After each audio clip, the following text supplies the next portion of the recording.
Je déménage en Australie. Avec mes deux meilleures amies, Sanji et Anna, que je connais depuis des années, on a décidé de partir à l'autre bout du monde. C'est bizarre. Les gars, ça commence très bizarrement là.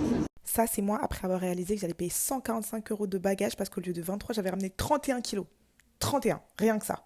Sanji, elle, c'était plus de 31, donc elle a dû payer 300 euros. Eh oui, génial comme début de voyage, génial.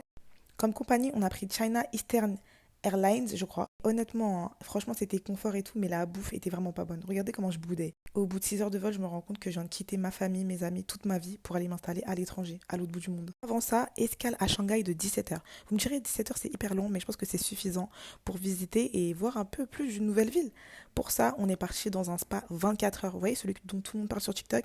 D'ailleurs, je vais vous faire une vidéo spéciale pour ça, vous inquiétez pas. Après avoir passé 6 heures au spa, on a décidé d'aller manger. Et là, c'est reprise de l'avion pour aller jusqu'à Sydney. Encore 11 heures de vol. Regardez les nuages, n'est-ce pas magnifique? Voilà, ça c'est nous. Et Arminio qui est venu nous récupérer. Wouhou! Et à ce moment-là, je vivais la meilleure vie. Il faisait bas chaud, j'étais trop bien dans la voiture et tout. Mais ça, c'était sans compter qu'on allait se retrouver dans un gros scam. Parce que oui, on s'est dit qu'on allait prendre un Airbnb 15 jours, le temps de pouvoir trouver un appartement. Sauf qu'on est tombé dans un scam. La maison, il y avait de la moisissure partout, c'était sale, les trucs, ils étaient cassés, les assiettes, regardez les assiettes. Bref, galère sur galère, mais ça, je vous le montre en détail dans la vidéo YouTube qui sort tout à l'heure à 20 heures. Bisous!